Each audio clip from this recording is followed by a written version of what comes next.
Hello മക്കളെ, welcome back to take it easy.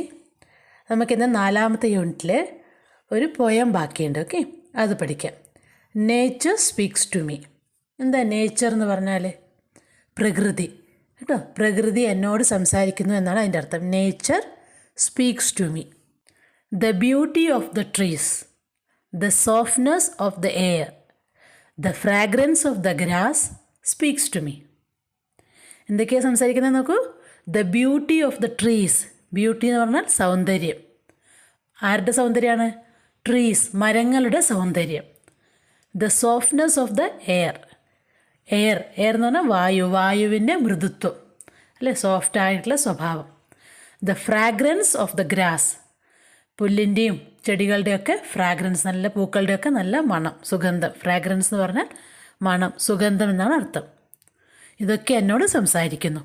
ഒന്നുകൂടെ നോക്കൂ. The beauty of the trees, the softness of the air, the fragrance of the grass speaks to me.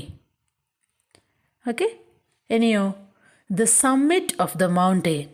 എന്താണ് the summit of the mountain? Summit എന്ന് പറഞ്ഞാൽ എന്താ? അതായത് ഉയർന്ന ഭാഗം, ഉയർന്ന തലം എന്നൊക്കെയുള്ള അർത്ഥമാണ് കേട്ടോ. Summit of the mountain. Mountain എന്ന് പറഞ്ഞാൽ പർവ്വതം, പർവ്വതത്തിൻ്റെ ഏറ്റവും ഉയർന്ന ഭാഗം. Okay. The thunder of the sky എന്ന് വെച്ചാൽ തണ്ടർ എന്ന് പറഞ്ഞാൽ ഇടി. സ്കൈ ആകാശം അല്ലേ, ആകാശത്ത് നിന്നുണ്ടാകുന്ന ഇടി, അതായത് ഇടി മുഴക്കം, ആ ശബ്ദം. Okay. The rhythm of the sea. കടലിൻ്റെ താളം. കടലിനൊരു താളമുണ്ട് അല്ലേ. റിതം എന്ന് പറഞ്ഞാൽ താളം എന്നാണ് അർത്ഥം.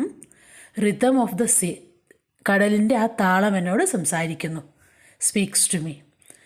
The summit of the mountain, the thunder of the sky, the rhythm of the sea speaks to me. ഇനിയോ the faintness of the stars. Faintness എന്ന് പറഞ്ഞാൽ എന്താണ്? കുറച്ച് മങ്ങിയ പോലത്തെ ഒരു അവസ്ഥ ഉണ്ടാവില്ല. സ്റ്റാർസ് നമുക്ക് അത്ര ക്ലിയർ ആയിട്ട് കാണില്ല, കുറച്ചൊന്ന് മങ്ങിയിരിക്കും. ആ മങ്ങിയ ആ ഒരു അവസ്ഥയാണ് ഫെയിൻനെസ്. ഫെയിൻനെസ് ഓഫ് ദ സ്റ്റാർസ്. നക്ഷത്രങ്ങളുടെ എന്താണ് വെളിച്ചക്കുറവ്, മങ്ങിയ വെളിച്ചം. The freshness of the morning. വളരെ ഫ്രഷ് ആയിട്ടുള്ള മോർണിംഗ്. രാവിലെ എങ്ങനെയാണ്? വളരെ ഫ്രഷായിട്ട് രാവിലെ ഉണ്ടാവുക, രാവിലകൾ ഉണ്ടാവുക അല്ലേ. ആ ഫ്രഷ്നെസ് ഓഫ് ദ മോർണിംഗ്. പിന്നെ the dew drop on the flower.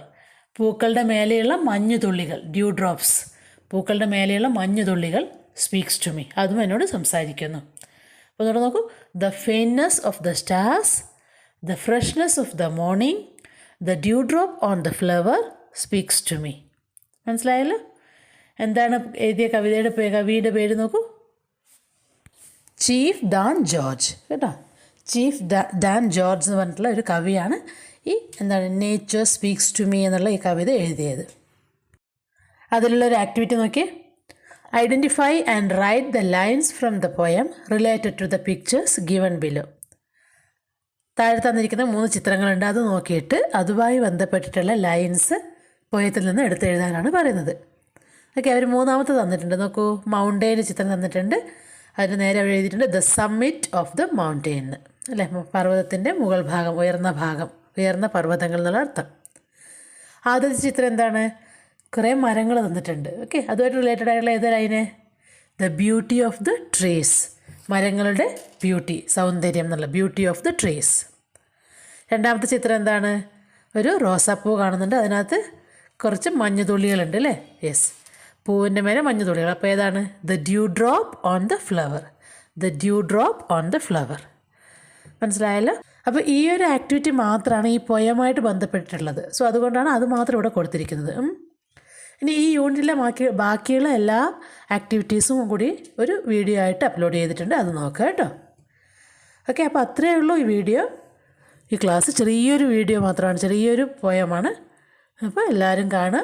ഇഷ്ടപ്പെട്ടെങ്കിൽ ലൈക്ക് ചെയ്യുക, സബ്സ്ക്രൈബ് ചെയ്യുക, കൂട്ടുകാർക്ക് ഷെയർ ചെയ്യുക കേട്ടോ. Thank you. ബൈ.